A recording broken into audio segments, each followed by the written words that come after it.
Before Rome became the superpower it is remembered as, it met its first great challenge in the North African city-state of Carthage. Rome and Carthage fought three separate wars over who would be the dominant power in the Mediterranean. Rome claimed victory in all three wars and ended its rival for good at the end of the Third Punic War, razing Carthage to the ground. It is the second of these Punic Wars that is probably the most famous, and where Carthage came closest to achieving victory. I am going to look at both sides of the war to evaluate if there was a way that Carthage could have won the Second Punic War, or if Rome's victory was most likely assured. What was the Second Punic War?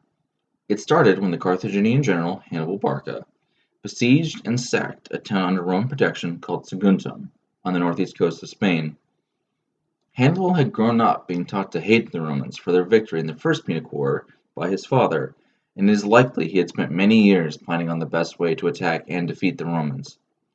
With this provocation of war, Hannibal did not wait for Rome to send military forces in response, but instead took his forces over the Alps and invaded the Italian peninsula in a bold move, avoiding the danger of the Roman navy. Hannibal knew that Rome's strength lay in its manpower and intended to strip Rome of it. His plan was to demonstrate to Rome's Italian allies that he could beat whatever Roman army was sent against him, and that he could protect them better than Rome could. In so doing, he would pull Rome's allies away from her, with Rome losing manpower and Hannibal gaining it in the process. Hannibal's early campaigns in Italy were great successes. He smashed several Roman armies at the river Trebia and at Lake Trasimene, but his greatest victory was the Battle of Cannae, where he killed somewhere between 30 to 70,000 Romans. It was after Cannae that the city of Rome was at its most vulnerable, and his generals pushed Hannibal to attack it, but Hannibal never intended on trying to take the city. He knew that despite his victories, Rome still had plenty of reserves to pull from, and getting bogged down in a siege could too easily allow Rome to trap him. Hannibal spent 14 years in the Italian peninsula, but after the Battle of Cannae was never able to achieve any more great successes. Some of Rome's Italian allies did join him, but many stayed true to Rome, and despite his promises, Hannibal was not able to protect those who joined him. Rome had learned and avoided pitched battles with Hannibal, instead attacking his allies wherever he wasn't. Over time, Rome began to win the war on its other fronts in Spain, Greece, and on the Mediterranean, while keeping Hannibal bottled up in Italy. Eventually, Carthage was forced to call Hannibal home to defend her against a Roman invasion of North Africa. Hannibal was defeated at the Battle of Zama by the Roman general Scipio Africanus, and soon after, the Second Punic War was ended. To achieve a better understanding of each city's military capabilities during the Second Punic War, I am going to discuss their military forces and their strategies for the war. In regards to Rome, the Second Punic War was before the Marian reforms that organized the Roman army into the professional army that most people think of when they imagine the Roman military. During the Second Punic War, the Roman army was a militia-based army, usually comprised of men who owned enough property to afford their own weapons and armor. These citizens would be recruited and then released from duty at war's end. The pre-Marian Roman legion was divided into several categories. The wealthiest men who could afford the best gear and their own horses formed the cavalry, or equites. They most likely fought with a spear, sword, and shield. The bulk of the Roman infantry was Rome's true strength on the battlefield, and they were divided into three categories each, representing a line on the battlefield. The first line, called hastati, consisted of men in their early 20s. The second line were called the principes, and were men in their late 20s to 30s. The men in the final line, usually about half the size of the first two, were called triarii, and they consisted of the oldest and most experienced soldiers. The poorer citizens, who couldn't afford much gear, as well as men too young to serve in the main legions, served as light infantry, or velites. They were equipped with a bundle of javelins and a sword, and were usually wearing animal skins, primarily wolf skins, attached to their caps or helmets, so they could be distinguished from enemy skirmishers. Since most soldiers provided their own gear, there was not the standardization of equipment that would later define Rome's professional armies.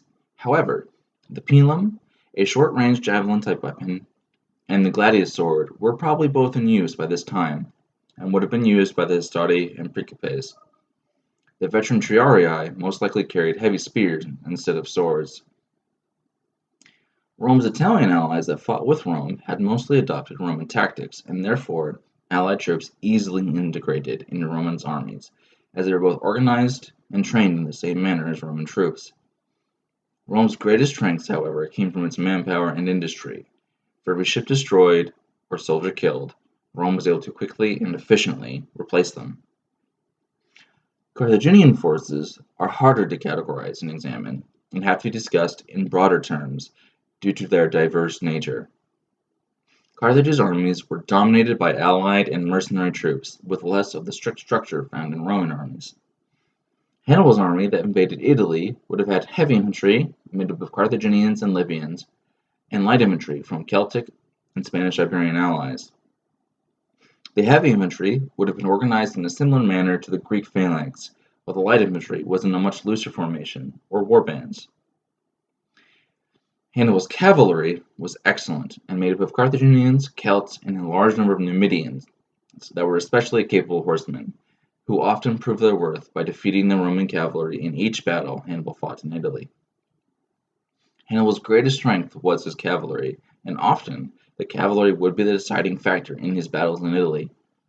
While the Roman infantry often successfully pushed back his own infantry, Hannibal's cavalry beat the Roman cavalry and then would swing back into the Roman infantry, either trapping them or causing them to rout. Carthaginian armies also often had elephants used to scare and break apart enemy formations. When Hannibal crossed the Alps, he brought 37 elephants with him, but only one survived the journey, and so elephants did not play a large role during the Second Punic War. Due to the unique and diverse nature of Carthaginian armies, it is difficult to determine what kind of gear they used. Wherever the soldiers came from, they will have brought whatever weapons and armor was typical from their homeland. Carthage's heavy infantry probably wore some kind of armor and used long spears, while the light infantry, like the Celts and the Iberians, probably wore little to no armor and used swords or short spears, native to them, such as the double-edged longsword for the Celts and the falcata for the Iberians. In discussing strategy, Hannibal's strategy to pull Rome's allies away from her and into Carthaginian arms, denying Rome its greatest asset of manpower, was a good one in theory. What Hannibal did not count on was that in pulling allies away from Rome, he awakened old rivalries that had once existed between Rome's allies. Due to this, for every ally that Hannibal gained, Rome kept anyone who had been old enemies of them, which meant almost immediate diminishing returns for Hannibal.